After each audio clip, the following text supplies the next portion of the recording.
Bonjour, donc nous allons voir ici comment créer un formulaire concernant les clients. Au départ, donc, voici dans Access la table des clients et je vais cliquer sur formulaire vierge. Donc, dès que j'ai cliqué sur formulaire vierge, si je ne vois pas cette liste de champs, c'est que ceci est désactivé. Donc, première étape, ajouter des champs sélectionnés. Si je ne voyais pas ceci, c'est que voilà, ce n'est pas encore développé, donc afficher tous les tableaux et ensuite développer la table des clients pour voir tous les champs qui sont compris dans cette table. Ensuite, très simplement, je vais prendre le champ qui m'intéresse, je le prends, je laisse mon doigt enfoncé, je relâche vers la gauche, hop, et automatiquement, il me met ça dans le coin supérieur gauche. Je vais faire pareil avec... donc là, c'était l'identifiant du client. Je vais prendre la civilité que je vais placer juste en dessous. Vous voyez la barre orange qui se place. Je relâche. Je fais la même chose avec le nom, mais que je vais placer à droite. Donc là, la barre est verticale. Et je prends le prénom que je place à droite du nom. Donc toujours repéré grâce aux barres oranges. Je prends le champ client-adresse que j'ai placé en dessous de civilité, donc création de l'étiquette adresse et de son champ civilité, de son champ adresse, pardon. Je prends le code postal que je vais placer en dessous d'adresse, donc code postal, étiquette, plus résultat. Vous voyez donc il crée donc 1, 2, 3, 4, 5, 6 colonnes. Il me reste à placer la ville à droite du code postal. Donc là, je relâche dans le carré. Je vais prendre aussi le numéro de téléphone que je vais placer en dessous du code postal. Et pour un peu écarter, je vais prendre l'email que je vais placer ici en dessous de la zone téléphonique. Mais je vais reprendre ce contrôle et le relâcher à droite pour qu'il soit décalé. Voilà, donc cette zone-ci est vide et celle-là est remplie.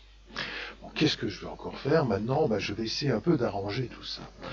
Donc, à savoir, le champ civilité, le contrôle étiquette civilité, je vais cliquer dessus. Voilà, le rectangle orange apparaît, je vais appuyer sur supprimer. Qu'est-ce que je vais faire? Je vais prendre le contrôle de l'étiquette non et je vais le replacer à la place de l'étiquette civilité. Ensuite, je vais supprimer l'étiquette du prénom. Voilà qui est fait. J'ai donc maintenant des zones vides. Je vais donc prendre le champ maintenant du nom que je vais replacer à droite, à gauche, pardon, là où était l'étiquette, et je vais reprendre le champ prénom que je vais repositionner juste à droite du nom. Il n'a pas voulu le prendre. Allez, mon coco, on y va. Voilà. Donc ça c'est fait. Donc qu'est-ce qu'on remarque maintenant? C'est que l'on a deux colonnes. Donc en voici une et voici l'autre qui sont vierges. On va donc les supprimer. Alors première méthode, je clique dans la première colonne, ça va savoir celle-ci, et ensuite je vais aller dans organiser et je vais dire sélectionner une colonne. Et ensuite je vais simplement appuyer sur supprimer. Une autre manière de procéder est la suivante, je clique sur une cellule et ensuite je mets le pointeur de la souris comme dans un tableau Word par exemple, avec la flèche qui pointe noircie vers le bas, ce qui veut dire que j'ai sélectionné la colonne et que je peux donc supprimer. Donc ça c'était une autre manière de procéder. Alors qu'est-ce que l'on va faire maintenant? On va un peu arranger les largeurs de certains champs et hauteurs d'autres champs. Donc on va donc réorganiser tout ça. On va sélectionner le contrôle de l'étiquette ville que voici.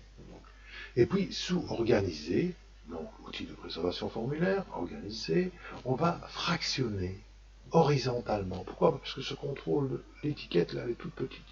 Donc je vais fractionner horizontalement et donc à ce moment-là j'ai divisé en deux cette zone-ci. Parce que si j'avais touché à la largeur de cette colonne-là, ben ça serait répercuté sur toute la colonne, ce que je ne voulais pas faire. Et donc, pour agrandir le résultat, c'est-à-dire qu'il y a des villes qui sont assez longues en termes de frappe, je vais donc cliquer sur la cellule à droite de l'étiquette ville, je vais appuyer sur la touche CTRL pour sélectionner le champ ville, et maintenant, qu'est-ce que je vais faire? Ben, je vais fusionner, ce qui va agrandir ma zone ici. Je vais faire la même chose avec l'étiquette du mail, donc fractionner horizontalement, ensuite sélectionner l'étiquette, la zone vide à droite de l'étiquette, appuyer sur CTRL, laisser enfoncer, cliquer sur le champ mail et fusionner. Voilà. Alors, ici, le champ adresse, je vais faire exactement la même chose, je vais sélectionner donc le champ contenant l'adresse et les deux cellules vides qui se trouvent à droite. Donc là, on va avoir une belle largeur et on va fusionner les trois. Dernier élément à réaliser, c'est quoi? Ben, je vais mettre le pointeur de la souris, voilà, c'est parfait, sur le bord inférieur de ce contrôle. Et puis je vais cliquer tout en laissant enfoncer et je vais doubler la hauteur pour aérer ma disposition de formulaire. Voilà. Ceci me permet de terminer la création assez rapide d'un petit formulaire de type client. Donc il ne me reste plus qu'à enregistrer ce formulaire-là, puisque pour le moment il s'appelle formulaire 1. Donc je vais cliquer ici sur enregistrer et je vais l'appeler F pour formulaire, donc F client adresse. Et voilà. Je valide avec OK, il apparaît maintenant dans la liste après F magasin, F client adresse. Et c'est terminé pour cet exercice-ci.